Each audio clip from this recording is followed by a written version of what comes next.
Good morning, good afternoon, and good evening to all of you, depending on where you're watching us from. And welcome to the ION Influencers Fireside Chat, where we speak to the sharpest minds from the world of capital markets. I'm your host, Giovanni Amodeo, and today with us, we have Theo Shou, who is Chief Investment Officer at Skybound Capital. And the topic of today is how to create a niche in private credit investing. So thank you for being with us, Theo. Thank you, Giovanni. Hello, everyone. It's a pleasure to be on the show.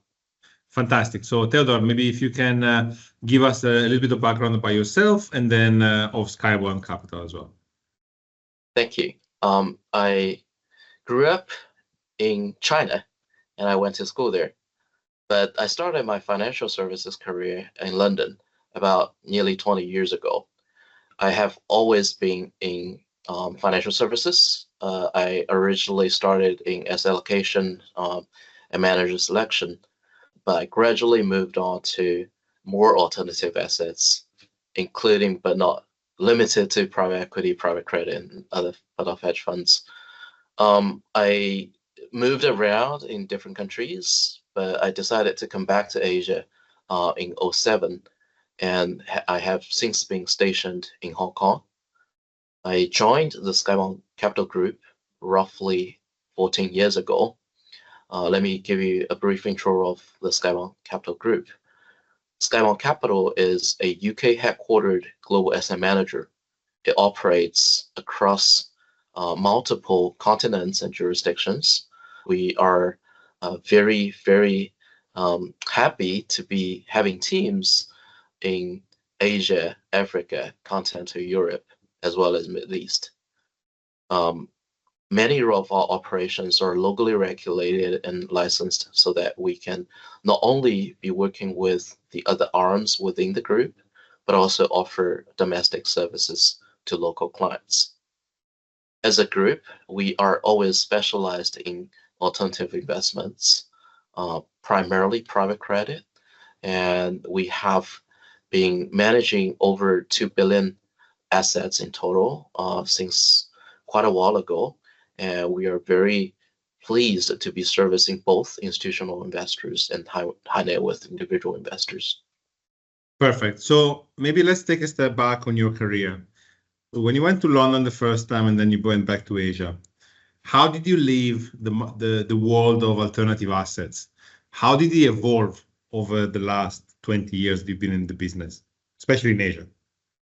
That really is a great question because I know we are going to talk a lot about private credit today. And I still remember when I started my career, there were already private credit funds. Many of them are microfinance funds. Many of them are microfinance funds managed by European managers, but investing into emerging markets. In hindsight, some of them didn't do well. The majority of them no longer exist till today. And today's private credit space is entirely different from 20 years ago, from both the underlying assets perspective or the players, the asset managers who actually actively participate in the market. And a little bit about the other alternative assets and possibly the landscape of Asia. Again, I think both of them have evolved tremendously over the past 20 years. Many of the private assets used to be managed or invested by non-Asian managers in the majority of the past 20 years, whereas today, many of the large players managing Asian assets are actually homegrown asset managers. They are more specialized, and also they are closer to the investees, which give them the edges. So let's imagine that I was an investor 20 years ago. I was investing in private credit in Asia. Then I was hibernated for 20 years. And now I get up again, talk to you, and I want to know why is private credit still an attractive asset class in Asia? What would you tell me? I know nothing about the last 20 years, so you need to educate me in 2 minutes of why private credit. Very easy.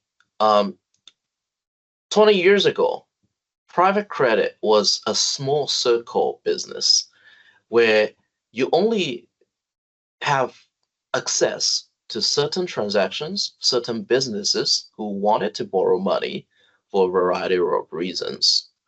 That access is generally a function of relationship. That relationship is never going to be sustainable. Therefore, yes, from time to time, you will have the opportunity to have exposure to Asian private credit.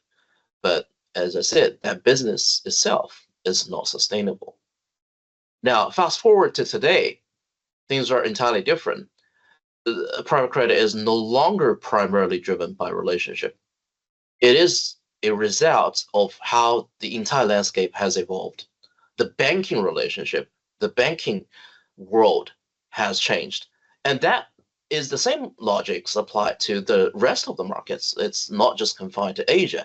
I mean, if you look at global private credit, it thrived particularly in the past 10, 15 years because of the tightened banking regulation, right? And so in a way, the prosperity of private credit is at the expense of commercial banks.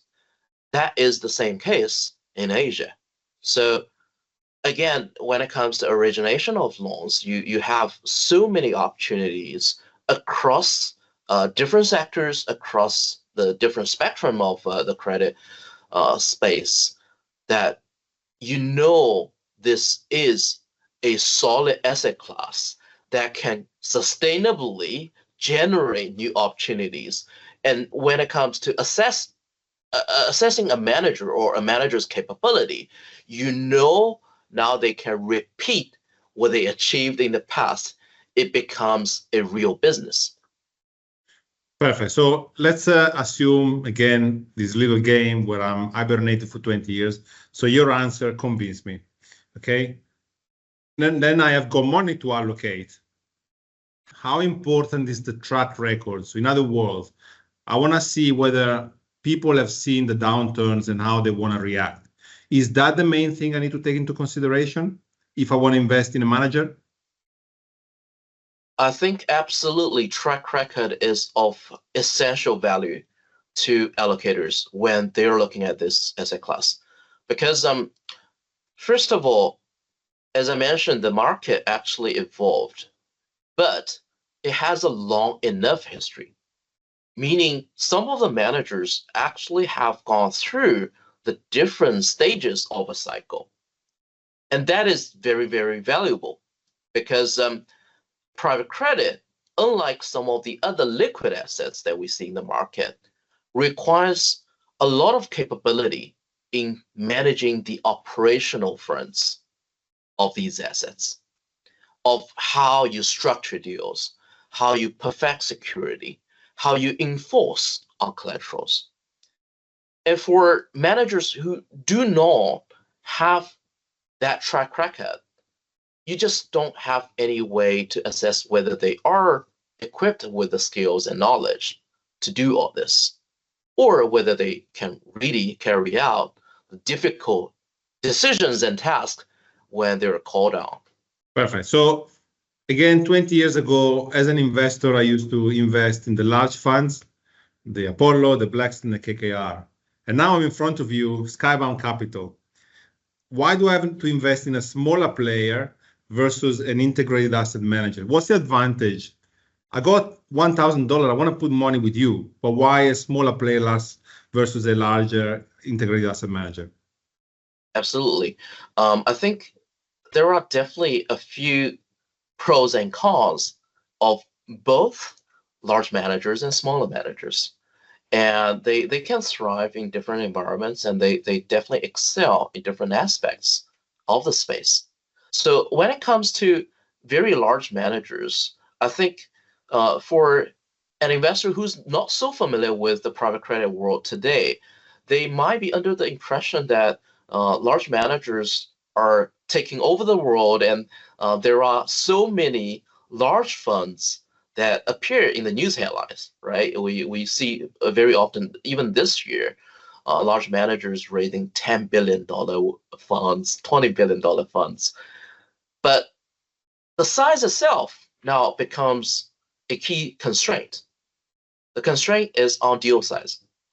So when it comes to very large managers who manage one single fund of $10 billion, there's just no way they can be looking at $1 million sizes of deals. It doesn't make sense. It's not an efficient use of resources and capital.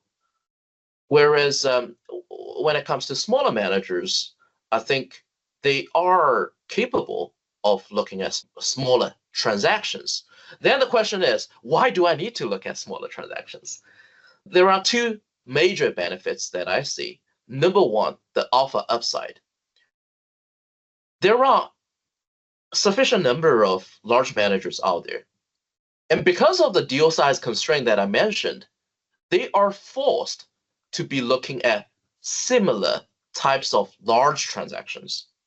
So those large transactions attract whales, and the whales compete with each other by compressing spreads, by compressing yield spreads.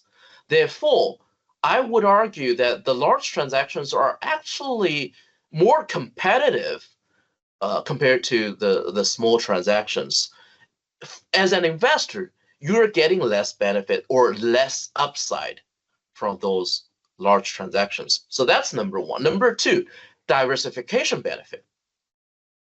So the large transactions are also likely to be similar in nature to each other.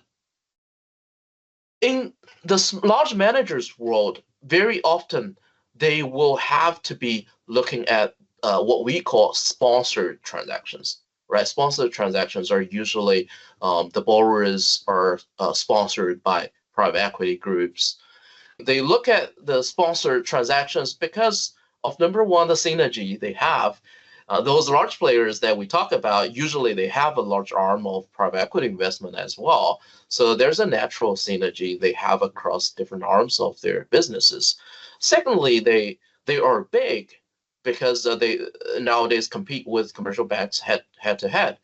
If you're looking at a $1 billion LBO today, very often they are directly financed by the private equity guys and also their private credit sisters and brothers.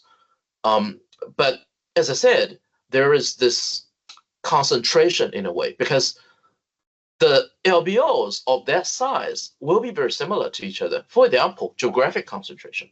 Most of the large size deals are either in North America or in select markets in Europe. You wouldn't have the opportunity to look at billion-dollar M&As in Africa, for example. Whereas smaller managers will always have the advantages of looking at smaller transactions that are so dissimilar to each other. And in aggregate, it actually offers great diversification benefit to the investor. Great. So again, I'm an investor and I'm senior in my firm, but I'm a pension fund. Senior in my firm, I'm not the top guy. And Theodore, the reality is that if I invest in KKR or Apollo, one of those, I won't get fired. Instead, if I invest in Skybound and then it goes wrong, then I'm on the line. So how can you reassure me that you have a unique edge compared to others and I should put my money with you? Thank you, Giovanni. And I think, first of all, I circle back to what we just discussed, the diversification. Because when it comes to allocators, they try to benchmark themselves against something. And if we take a step back, what is private credit, or what does private credit play in today's society, in today's economy? All financial activities have an impact on our economy, right? Businesses and households, they obtain financing from one way or another. Private credit actually is now supplementing, or as I mentioned, gaining market share from commercial banks. For an investor or an allocator, what they need to be looking at is, okay, how do I participate in this? How exactly do I not be missing out in this big shift or migration of capital allocation from commercial banks to private credit. In the past, you could be buying banking shares, you could be buying syndicate bank loans, you could be a depositor placing deposits with banks. That's how you're participating in this financing activity. But now, as I mentioned, private credit is taking a bigger market share. So you're right. Of course, they could be placing capital with the large managers, which are playing a bigger role in the overall private credit market. But there are also many niche strategies and niche segments within the private credit world where the large players are actually constrained by their sizes themselves so that they cannot fully leverage the opportunity in the private credit world. How do an investor or allocator fully participate across the spectrum in the private credit space? They have to rely on the large managers, but supplement the large managers with smaller managers who can offer them exposure and access to deals that are not so accessible to the large managers. And secondly, I think it's not about achieving the optimal level of investment. It's about finding the most suitable manager.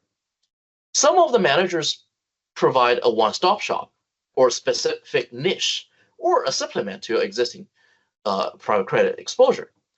But that's exactly the role of an allocator, right? They look at their own portfolios holistically, and they will try to find what's missing in the portfolio. How do I supplement my portfolio? Again, as I mentioned, smaller managers are not directly competing with the large players, but we offer a lot of additional benefits to your existing portfolio.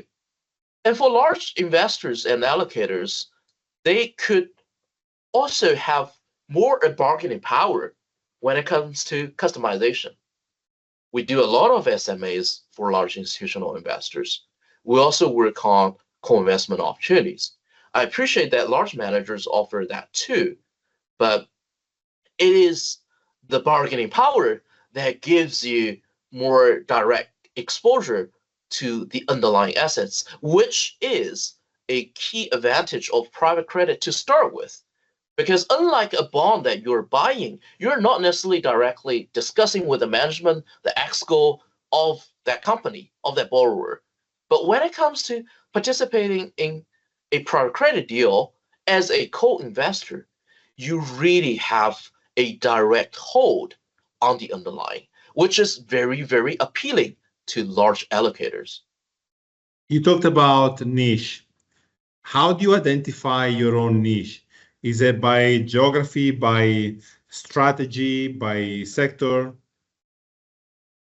I think niche or advantages can take different forms and formats. So I would like to address it from both geographic exposure as well as subsectors within the market. So speaking of geographic exposure, we previously talked about large managers and large funds. Very often, there is a strong bias, and that strong bias is North America, or to be specific, US. So the large funds appear more often in the US, and pretty much all the large managers today that we see in the market are American managers. The same managers, when it comes to raising a fund in Europe, for example, they find it so much more difficult compared to their home market. And back in the States, you can easily raise a $10 billion fund. The same manager, when they start to raise in Europe, they generally end up raising 200, 300 million over a year. So I think that capital raising landscape is very telling for the geographic advantage or niche already.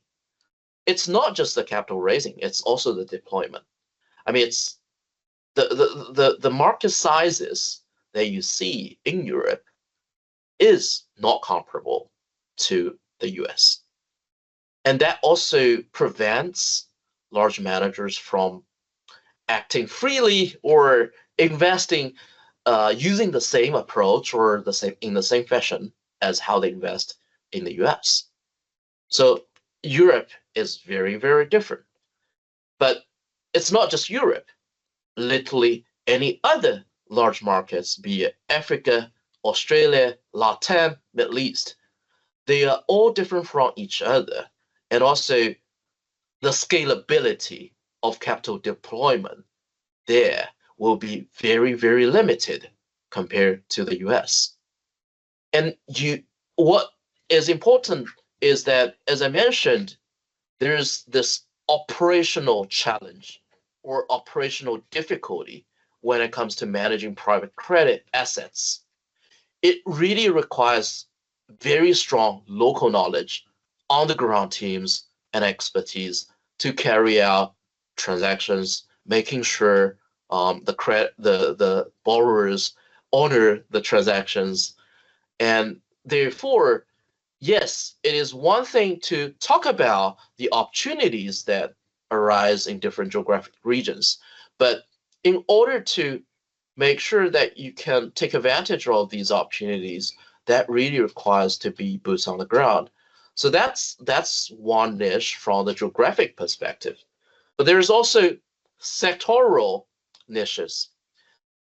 We talked about the large transactions, many of them being M&As, LBOs, or other sponsored deals, but that's not the entire private credit world. There are many other markets or many other niches that actually were more traditional in a sense for private credit. For example, non-bank lending. Like we see a lot of consumer finance across different markets. We see a lot of small and medium-sized enterprise lending across different markets. The small and medium-sized businesses, when they require financing, they're looking for 5 million, 10 million, 20 million loans. And those needs are not easily addressable by the large players or the large asset managers. And those are easily accessible to smaller managers because this kind of circles back to the Asian landscape that we earlier talked about. It's very relationship driven. I'm not saying that you can only originate the loans because of the relationship, but you structure the transaction, build the transaction on the relationships. And that is important because the relationship is required when you do the ongoing monitoring, when you carry out the post-investment activities. So that is very critical when it comes to those markets and smaller transactions. But it's not just the SME lending. We see a lot of merchant capital everywhere. We do government payroll lending across Africa. And also back to the migration from banking to private credit, a big migration or shift that we are seeing now is trade finance and invoice discounting. So particularly in between Europe, Middle East, Africa, Europe, Africa, Europe, Australia, there are many, many exporters and importers who used to get funding from commercial banks, but commercial banks are retreating from providing financing to these investees or borrowers. They start to rely more and more on private credit players or private credit asset managers. So again, this is not confined to just Skybound Capital, but we do see many, many players, particularly smaller managers, who have stronger historic relationships with those exporters, who have the knowledge of managing commodities, of managing goods, of managing shipping, are back to playing in this niche. But unfortunately, most of the tranches of those shipments will not be valued 100 million plus. Very often, each shipment is valued at 5 million, 10 million. Again, that falls into the sweet spots of smaller managers. A few final questions. We are approaching the end of the discussion, and the answer now need to be much shorter. First one, if I was to ask you for your USP and how do you differentiate yourself from others, is that the deal sourcing? Is that the ability to structure deals? Is the ability to find deals geographically? What is it? I think it is a combination of all. It certainly is deal sourcing. It impacts on how we acquire talents, how we manage our team structure. We place a lot of importance on proprietary deal origination and sourcing. As I mentioned, trade finance, for example, it really relies on your historic relationship with all the traders, and therefore we build our team on that. This is not something that can easily be transportable to another manager or another environment, because it's not just deal sourcing, it's all the infrastructure you build on around it too. I think one thing that we didn't touch on is the use of technology. We do acquire or procure off-the-shelf solutions to do credit assessment, analysis, etc. But there's always a bigger element of customization, because all the inputs, the knowledge that you have on the borrowers will always be personalized, and those are in-house driven. In addition to the third-party solutions and models, we also have developed very, very robust in-house credit or loan management system, as well as portfolio management system, which is easily accessible to both of our frontline investment analysts. Whenever they do due diligence on deals, they can easily go back to look at the cumulative knowledge base that we have on historic transactions of the same borrower or of the same type. It also offers very easy access to the portfolio management team, or the investment committee, so that they can easily look at the overall portfolio to make sure their top-down views are being implemented. So that technological advance or the technological advantage that we have is also something I really value a lot. Last but not least, I truly believe in the local knowledge, because although we talked about how important it is to carry out transactions in different jurisdictions, but it's the knowledge of the overall market and also the knowledge of your borrowers on the managers. And that's something very important, because what Skybound Capital is known in the market is not just its capability of providing funding, but more its capability of providing value-added services or assistance. We are there to grow together with our borrowers, but more importantly, we are there to assist them to grow faster. We are providing not only debt capital, we are providing a knowledge base. So we actually provide a lot of financial advisory services for free to our borrowers, because of the knowledge that we have in those markets, because of the market intelligence that we can bring to them, and also because of the other synergies. For example, we can bring them human resources assistance, we can bring them IT infrastructure, we can bring them IT security. So a lot of the borrowers that we have been dealing with over the past 10, 20 years know that they can possibly get cheaper deals from a different manager, but they would still prefer to come back to us because we get them a better deal, an all-round deal. Very exhaustive answer, not very short as I asked. So now the answers need to be very short. Do you see more growth in the sponsor or sponsor-less segments? I see more growth in terms of total volume in the sponsor space, but I see more growth of alpha opportunities in the non-sponsor space. Perfect. Secondaries, flat or growing significantly in private credit? In private credit, flat, or Why? even going down. I mean, we see some secondary transactions, but very often we do believe managers or investors will actually be better off in some of the cases by waiting out. Of all the strategies that are out there in the market, you talked about trade finance but also loans. Which ones are you the most bullish on, and include everything like unitranche, senior, and so on? Let's just focus on unitranche. Some of the smaller transactions cannot be easily securitized, so you can't really tranche them at all. And this is exactly where we see more opportunities.